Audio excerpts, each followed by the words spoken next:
Hermanos, en esta mañana quisiera que podamos pensar, conforme al propósito de la Iglesia, lo que es el servicio. Y adoración y servicio en realidad son sinónimas. Por eso en algunas iglesias dicen el servicio es a las 8, a las 20 horas, lo que fuera. Pero hay algo allí muy cercano, a tal punto que Pablo en Romanos 12 dice que nuestro culto a Dios es servir a Dios. Esto está, que nuestro cuerpo es en sí mismo un templo y nuestra vida un acto de adoración constante. Pero si ustedes miran en Mateo, aquellos que tengan Biblia en alguno de los sistemas digitales también, fíjense que la semana pasada el pastor Cristian estuvo hablando de las parábolas de las monedas de oro, ¿no? Y el tema general es el reino de Dios, el reino de los cielos, que no va a ser en el cielo, es ahora. El reino de los cielos se ha acercado, dijo Jesús, al iniciar su ministerio. Y el reino de los cielos, la iglesia, su iglesia, es comparable a un hombre que reparte los talentos, decía el pastor, ¿no? Las capacidades, los dones, los lingotes de oro, monedas de oro, como quieran ustedes usar la imagen para que nos ayude a comprenderla hoy. Pero el pasaje que sigue dice, cuando el Hijo del Hombre venga en su gloria, va a haber un momento de culminación del reino de Dios en forma como la conocemos para empezar en otra etapa y continuar el reino de Dios. Y entonces el texto dice, cuando el Hijo del Hombre venga en su gloria, acompañado por todos los ángeles, entonces se sentará sobre su trono glorioso. Todas las naciones se reunirán en su presencia y Él separará a la gente como un pastor separa las ovejas de las cabras. Pondrá las ovejas a su derecha y las cabras a su izquierda. Entonces el rey dirá a los que están a su derecha, vengan ustedes que son benditos de mi Padre, hereden el reino preparado para ustedes desde la creación del mundo. Pues tuve hambre y me alimentaron, tuve sed y me dieron de beber. Fui extranjero y me invitaron a su hogar. Estuve desnudo y me dieron ropa. Estuve enfermo y me cuidaron. Estuve en prisión y me visitaron. Entonces esas personas justas responderán, Señor, ¿en qué momento te vimos con hambre y te alimentamos, o con sed y te dimos algo de beber? ¿O te vimos como extranjero y te brindamos hospitalidad? ¿O te vimos desnudo y te dimos ropa? ¿O te vimos enfermo o en prisión y te visitamos? Y el rey dirá, les digo la verdad, cuando hicieron alguna de estas cosas, al más insignificante de estos, mis hermanos, en la versión Reina Valera dice a los más pequeños, me lo hicieron a mí. Es tremendo esta manera de ver la realidad en dos dimensiones. Hay una dimensión natural, hay una dimensión humana, pero también paralelamente hay una realidad espiritual y una realidad trascendental. Hay una realidad temporal y una realidad eterna. No podemos separar estas dos realidades en las cuales estamos inmersos. Tenemos vida eterna, aunque sabemos que vamos a morir humanamente, porque sabemos que al morir vamos a la presencia de Dios. Pero el Señor acá está diciendo que hasta las cosas que parecen más humanas o ante las necesidades más humanas y, gracias a Dios, transitorias, porque hay un cielo donde ya no habrá enfermedad, tendremos un vestido nuevo, una casa de oro, imagínense, hermano, no se le ocurra hoy hacer una casa así, pero bueno, hay una realidad que es incomprensible en la presencia de Dios, como tan incomprensible es la presencia de Dios acá en este momento. Un Dios que no podemos ver, al Dios que adoramos y confiamos, un Dios que se manifiesta entre nosotros, pero que lo vemos por fe solamente. Otros ven solo lo natural, solo lo humano, y no pueden trascender en su mirada a partir de todo lo que nosotros podemos percibir a través del Espíritu Santo en nosotros. Por eso algunos no perciben su propio pecado como pecado, y no perciben nada de lo que podríamos considerar nosotros como obra de Dios.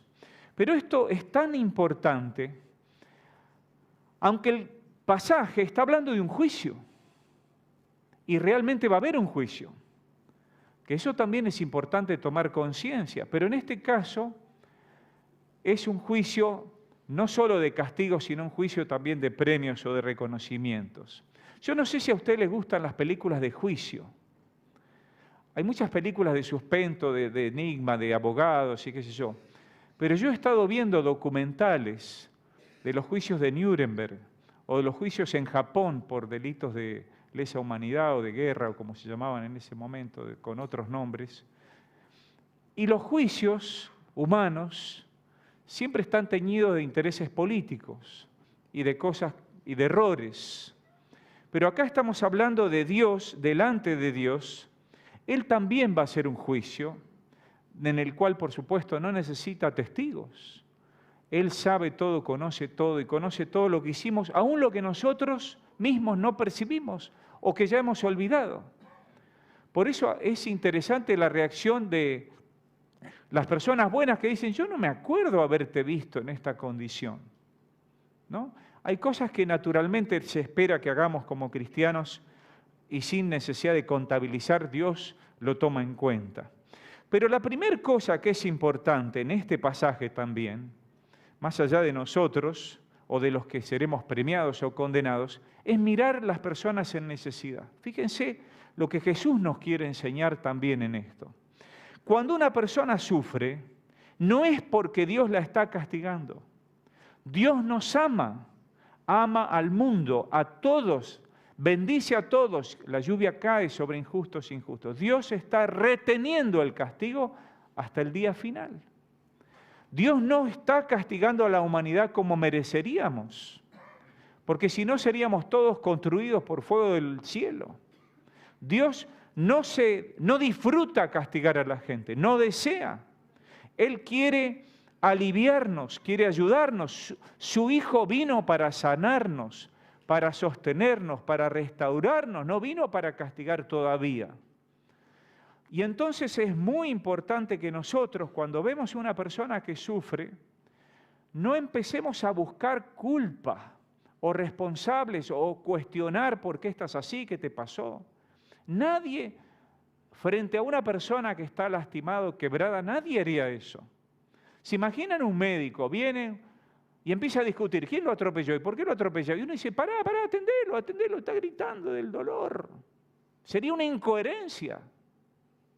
Cuando una persona ya se cayó, ya se quebró, ya chocaste, ya no es momento de discutir.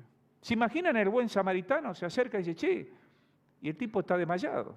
Y empieza a pensar, ¿qué le habrá pasado a este hombre? ¿Dónde estarán los ladrones? ¿Qué sé yo? No, actuó, lo levantó, lo llevó, lo trasladó, lo cuidó, lo acompañó y cuando no pudo estar, dejó pagado para que siga siendo atendido. Noten que Jesús se identifica con el que sufre, a tal punto que el relato dice que el rey dirá, cuando tuve hambre, tuve sed, fui extranjero, estuve desnudo, estuve enfermo, estuve en prisión.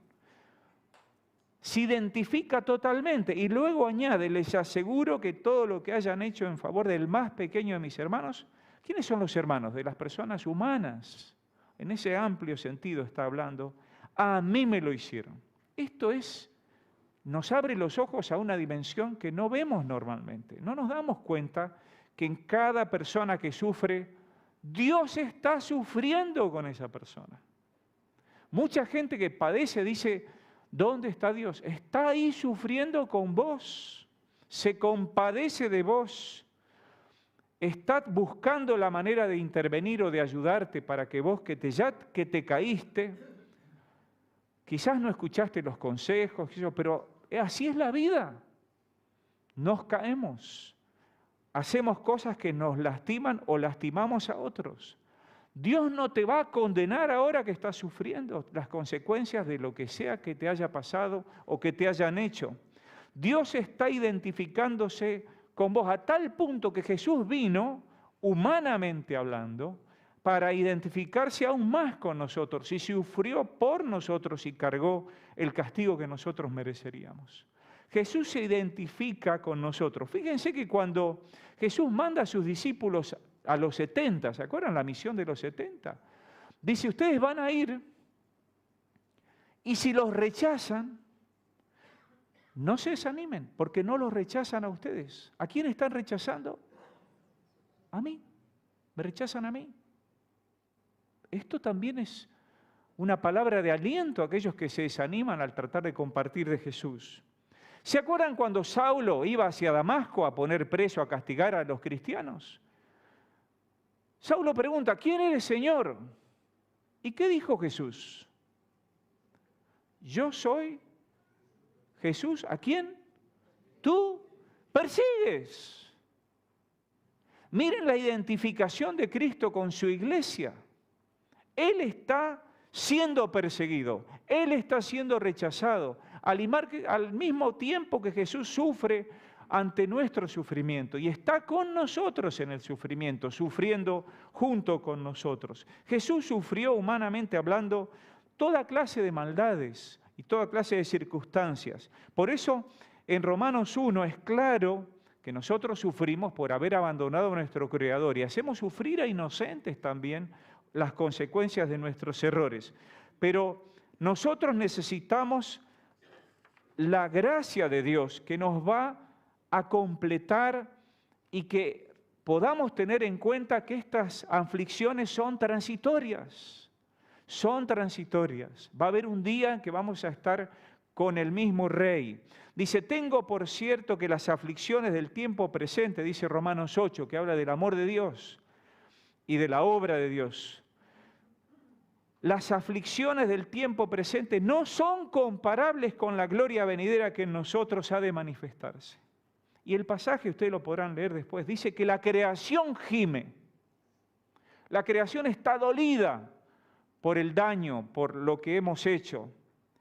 Nosotros gemimos para el día que Dios nos perfeccione, que nos restaure completamente. Nosotros padecemos cosas que no quisiéramos y esperamos esa manifestación de la gloria de Dios.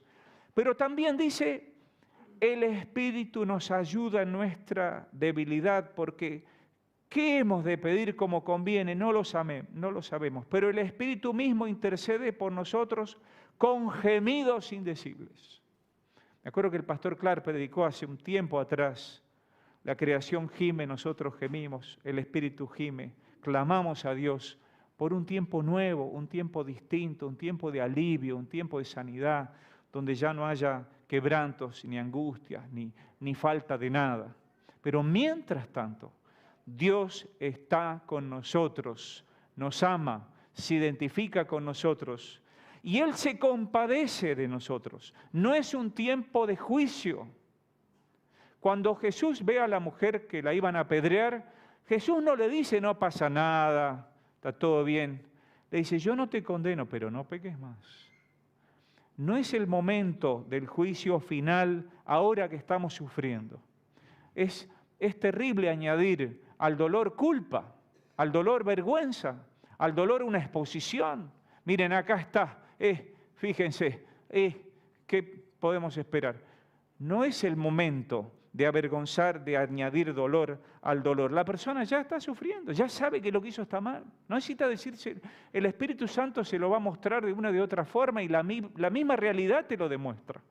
Ya no es un momento de hablar de lo que está bien o de lo que está mal o establecer quién es culpable. Yo no sé si usted escondió alguna vez el dolor para que nadie le diga nada y nadie más le dé consejos. ¿Usted se raspó la rodilla alguna vez? Iba la mamá y le decía, me raspé la rodilla. ¿Y qué hacía la mamá? Estoy hablando buscaba el mertiolate. Y le ponía y era... La siguiente vez, ¿qué hacíamos?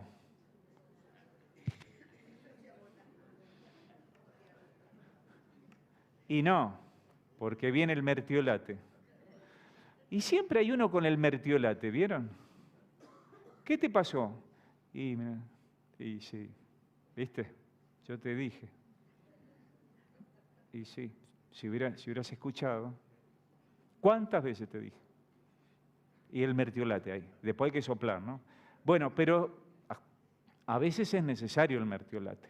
A veces tenés que aguantarte que te digan, ya te lo dijeron 5 veces.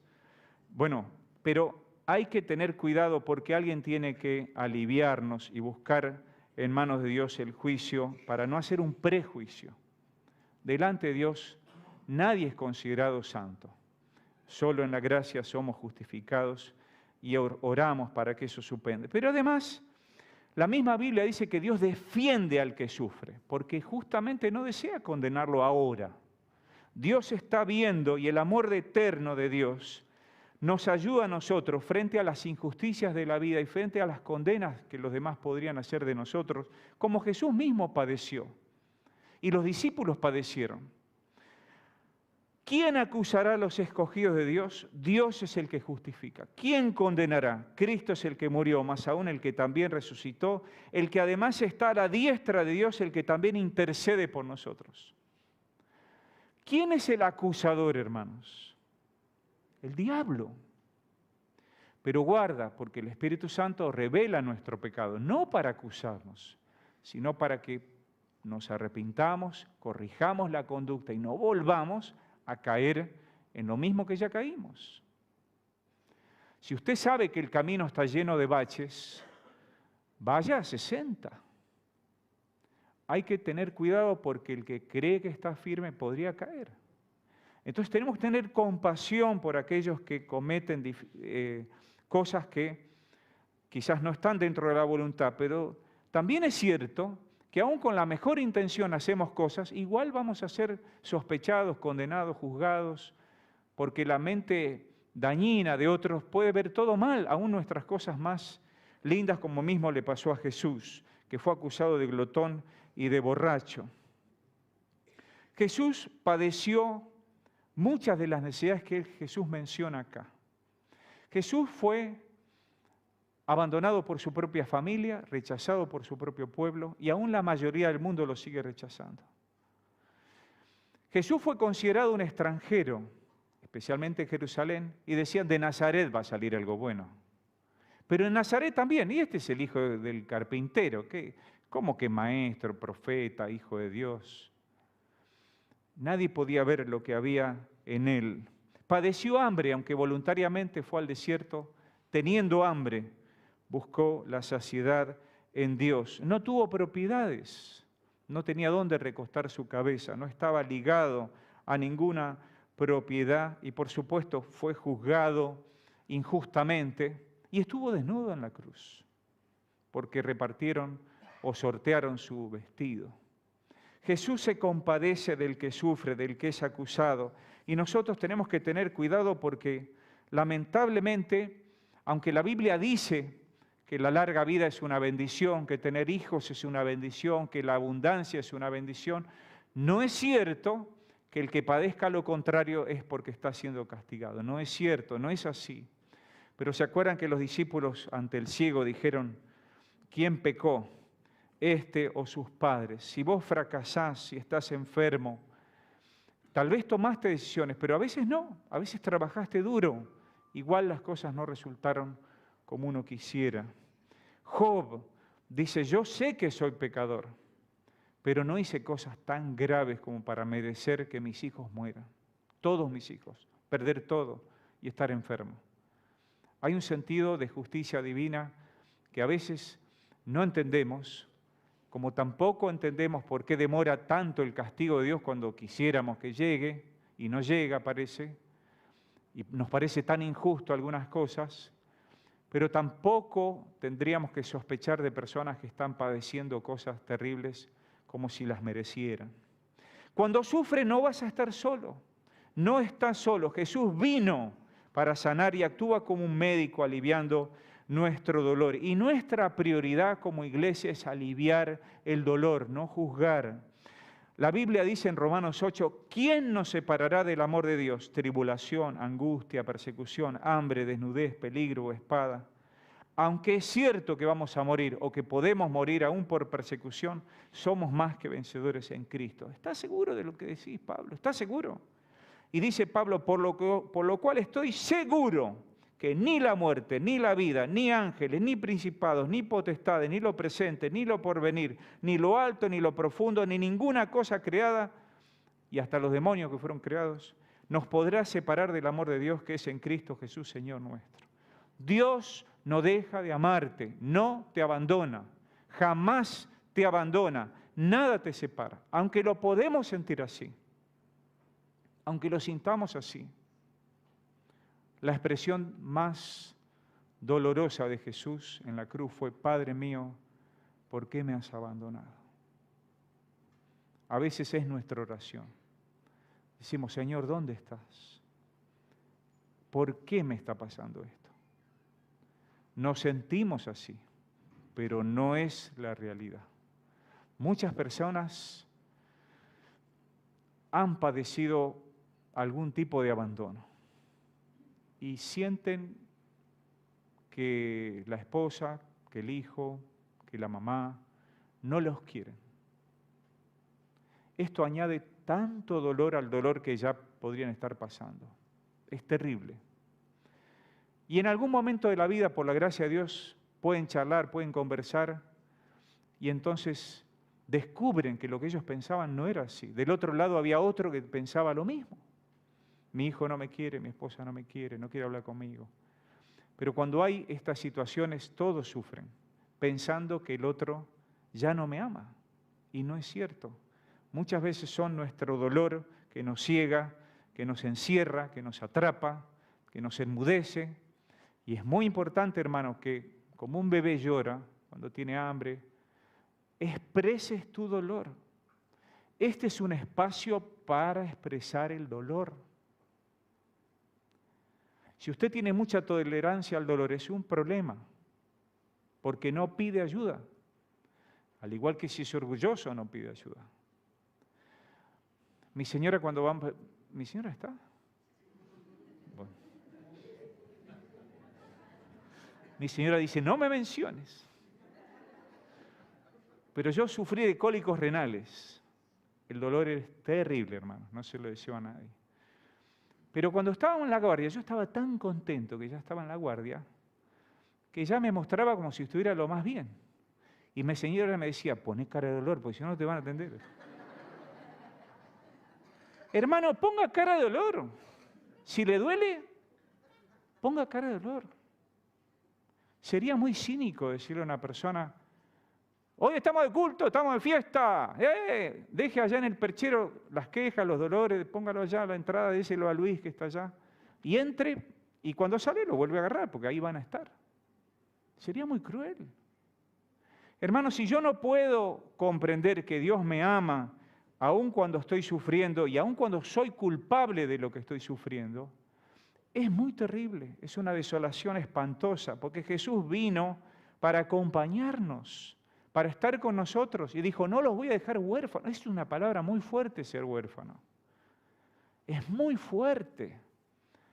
Yo soy tu papá, dice Dios, pero que nunca te voy a dejar. Nuestros padres nos dejan, y a veces es una bendición que nos dejan cuando ya somos grandes. Está bien que nos dejen crecer, que maduremos, que nos hagamos cargo de la vida, pero eso no es un abandono.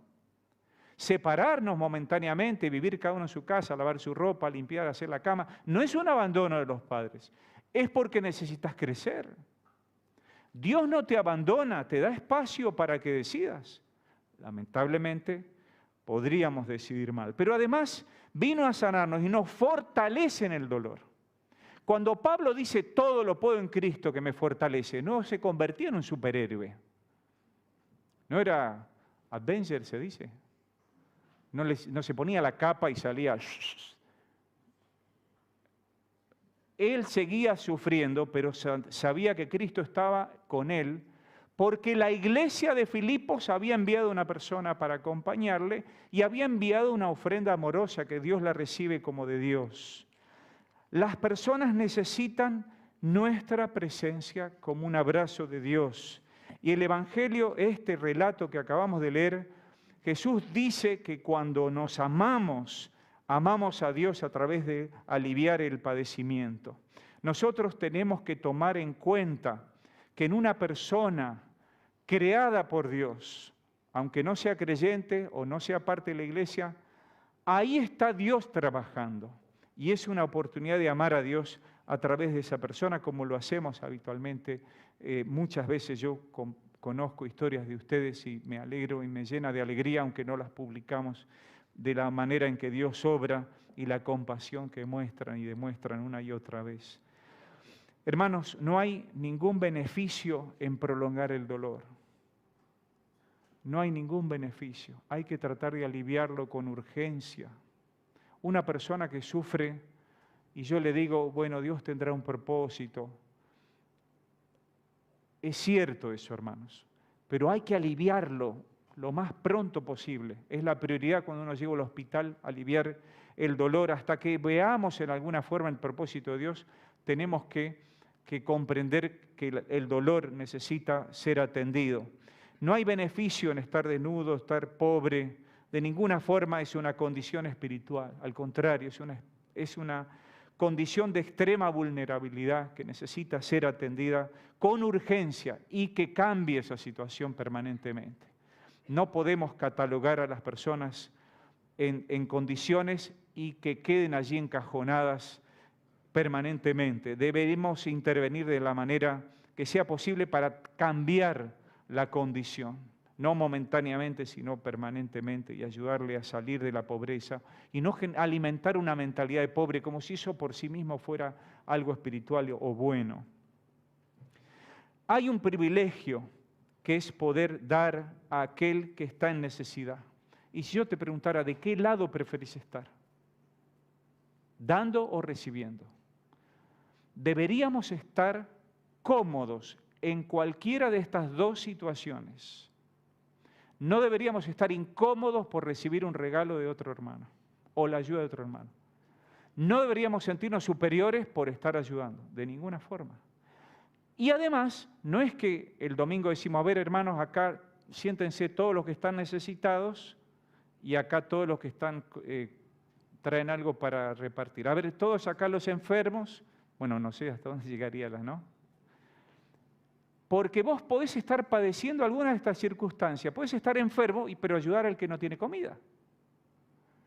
Es mutuo. Somos iguales de carenciados.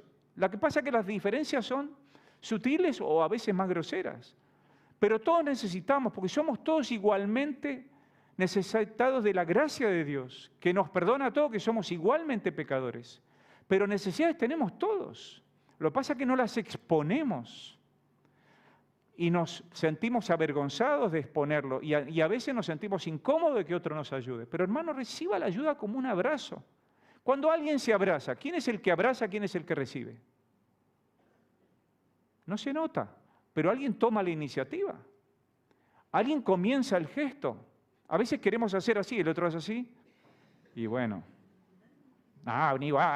no. Le queremos dar un beso, el otro está engripado, bueno, qué sé yo. Pero acerquémonos confiadamente al trono de la gracia. Dios no se aleja cuando vos te acercas mal. Otra vez las que... Hermano, si yo sintiera que Dios se me aleja de mí cuando yo estoy mal, o aún cuando he pecado, no sé, me sentiría muy raro. Pero aún así esa gracia debe estar entre nosotros para acercarnos cuando estamos necesitando. Ahora, lo tremendo es que Dios no nos abandona porque sin Jesús somos como ovejas sin pastor. Esa descripción es terrible. David podía decir, el Señor es mi pastor, nada me faltará. ¿Y si te falta el pastor? Te falta todo, hermano. Te falta todo. Porque te falta la persona que te va a dar un sentido de plenitud y de propósito y de fuerza y que nada lo equipara. Hay una presencia de Dios con nosotros que es tan imprescindible. Y Jesús miraba a las multitudes y decía que se compungió en sus entrañas. Uno diría hoy, me descompuse cuando vi la situación. Me agarró la chiripioca, ¿no? Es como decía el chavo. Me pasa algo cuando veo a otro sufrir. A veces lamentablemente queremos que no nos pase tanto eso, pero es necesario sensibilizarnos. Hoy se habla de la empatía como si fuera una novedad. La Biblia habla de Jesús profundamente dolido, aún llorando en Jerusalén por las multitudes que estaban sin pastor. Nosotros somos todos criaturas de Dios. Dios nos ha creado, Dios sustenta la creación y entonces se duele y trata de volver a recuperar el vínculo que se ha dañado por nuestro propio pecado. Jesús se presenta como el buen pastor, que da su vida por sus ovejas. Y nosotros podemos dar muchas cosas a otros, pero la mayor necesidad que tienen todos es de tiempo, de presencia, de acompañamiento, de un tiempo compartido en el momento de dolor. Nosotros tenemos que reconocer que en Juan 10 ya empieza a haber una advertencia. No todos son ovejas de Dios, ni quieren serlo. Pero Jesús dijo, mis ovejas oyen mi voz y me siguen. Él te guía, dice el Salmo 23, a aguas de reposo, a pastos delicados. El Señor nos guía de vuelta a lugares seguros y nos tiene en su redil.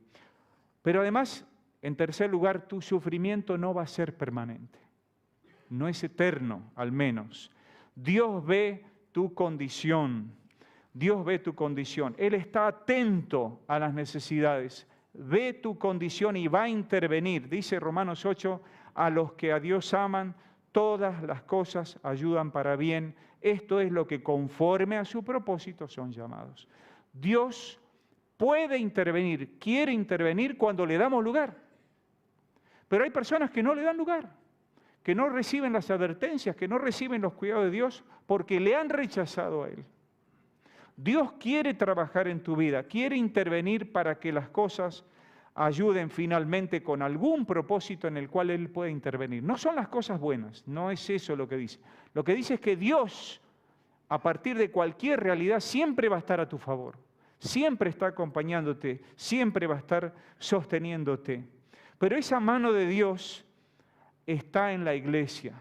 Y Dios, que ve las necesidades, nos hace verlas. Y sin tratar de impresionar a otros, nosotros tenemos que estar en la intimidad ayudando a orar, a dar limosna o a hacer algo por aquel que está carenciado. Nuestra fe necesita exponerse en el mundo, no para ser famosos, sino para que glorifiquen a nuestro Padre que está en los cielos. Es bueno que la iglesia ayude y es bueno que el barrio sepa que ayudamos. No nos jactamos por eso, pero tienen que saber que pueden venir acá, que si vienen acá, de alguna manera vamos a tratar de ayudarlos. Estamos comprometidos en ayudar y defender a los más pequeños. ¿Quiénes son los más pequeños? Son los que no pueden salir de su situación por sí mismos. Aquel que es vulnerable, que ha sido huérfano o que está enfermo y no puede salir por sí mismo. Esa persona necesita ser ayudada porque no va a salir de otra manera. Esas personas, esos más pequeños, son nuestra responsabilidad. En esto hay que discernir. La misma Biblia, si ustedes ven a las viudas jóvenes, dice Pablo, que se casen, que vuelvan a formar familia, pero las que son ancianas y no se hicieron votos y todo lo demás, y bueno, no tienen tanta suerte y hay que ayudarlas. Perdonen que lo presente un poco así, pero ¿me entienden, hermanos? Claro, nos casamos cuando es linda, joven, y cuando pasa el tiempo, ¿dónde está el amor? Basado en lo estético. Hermanos, el amor nuestro no tiene que estar basado en la apariencia. No tenemos que juzgar el libro por la portada. Hay personas que tienen una historia interesantísima para escuchar si le damos oportunidad. Pero nosotros tenemos que atender a los más vulnerables. A veces tenemos dudas. Hay algunos vaguitos que vienen y uno dice, esto hace 5 años que vienen a buscar ropa. Y sí, pero ¿cómo salen de su situación? Es muy difícil, porque están atrapados y no solo necesitan ropa, necesitan una palabra de afecto, de atención, y ahí viene la cosa para profundizar nuestro trabajo. Hay personas que en la iglesia necesitan de otros que son maduros, que han logrado madurar, que son más completos, que han llegado a hacerse cargo de otros. Pero siempre en las familias grandes los hermanos mayores cuidaban a los más chiquitos, ¿se acuerdan? Hermanos, Dios lo sabe, pedí tu ayuda, pero Dios sabe tu necesidad, porque eres su hijo.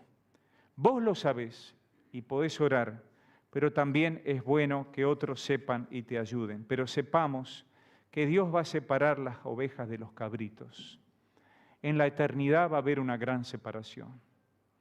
Y esto también es para atender, hermanos. La mayor necesidad no es la ropa, no es la comida, es la palabra de Dios, el vestido nuevo de parte del Espíritu Santo. Pero hay quienes rechazan el cuidado de Dios, tanto como otros también rechazan la responsabilidad de cuidar a los más pequeños y de ayudarlos a prepararse. Habrá un juicio final. En Romanos 12 dice, dejen lugar a la ira de Dios, que va a juzgar a todos. Nadie será tomado por inocente si no pidió perdón. En ese juicio y esa separación es solo tarea de Dios. No hagamos nosotros distinción de personas. El trigo y la cizaña son similares cuando están verdes. A la larga se distingue y los ángeles ayudarán en esta tarea al Señor. Hermanos, como desafío final quisiera recordar una pregunta que Jesús le hizo a sus discípulos.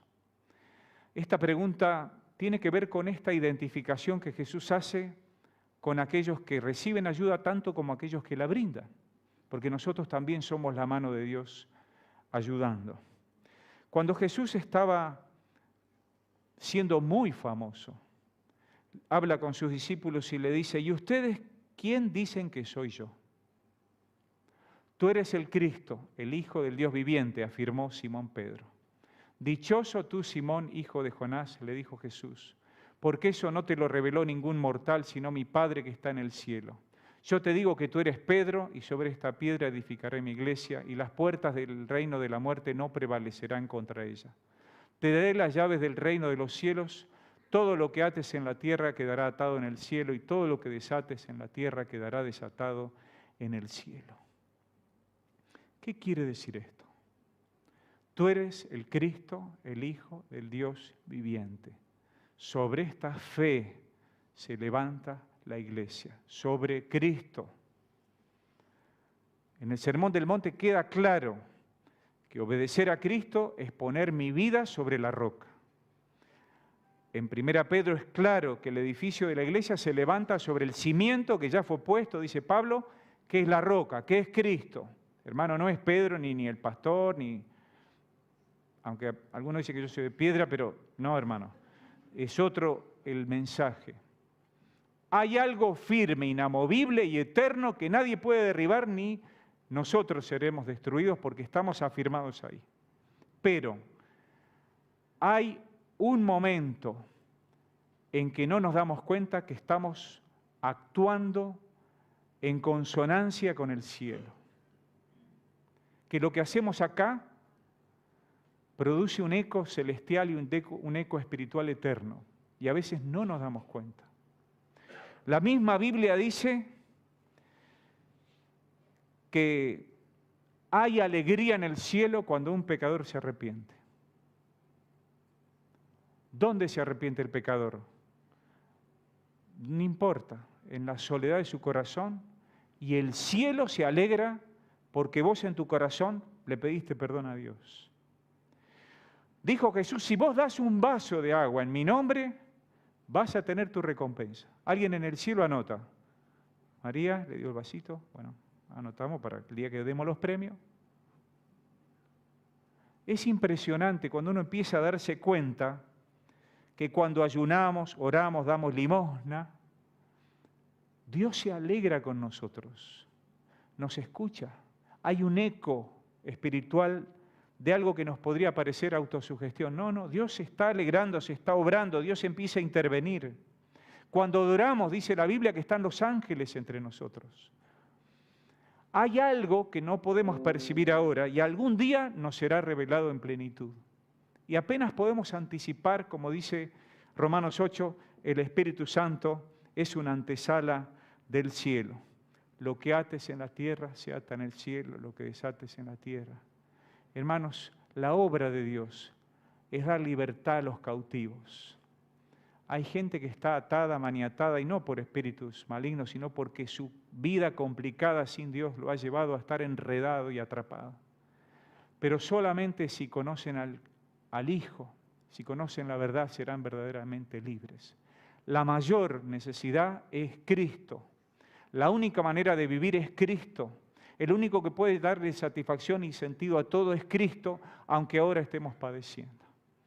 Hermanos, no estamos solo para dar ropa, solo para dar agua. Estamos para compartir el amor de Cristo a aquellos que nos rodean. Vamos a orar. Señor, en esta mañana queremos tener esa compasión que había en Cristo Jesús, esa mirada que había en Cristo Jesús y esa forma de actuar. Señor, bendice nuestras manos, nuestros ojos, nuestro corazón esta semana, para que podamos verte, Señor, y que los demás también puedan verte a ti. En el nombre de Jesús oramos.